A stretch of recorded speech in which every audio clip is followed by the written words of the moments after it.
How to check if PayPal account is verified. Hi everyone, welcome back to this channel, and in today's video, I will be teaching you how to check if PayPal account is verified. So let's begin.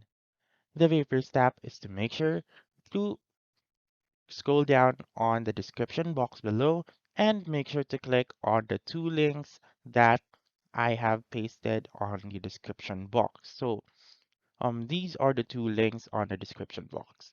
What I would like you to do then is to simply click on the first link first, and then once you click on it, what you're going to do is to simply log into your account.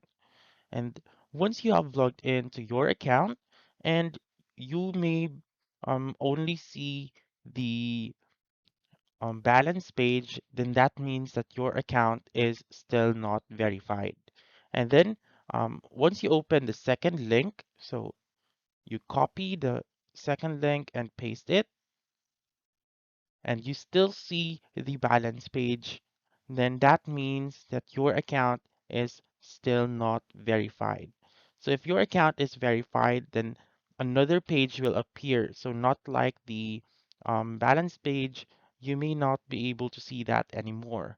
So you may be able to see a page in which it will say that your account is verified, and then also there are a lot of options in which you will be able to learn why your account or how your account is verified. So that's it. That's how you can check if PayPal account is verified. So that's all for this video. Let me know in the comments section if this works out for you. For more helpful tutorials like this, please subscribe to our channel and don't forget to click that notification bell. Thank you for watching and have a wonderful day.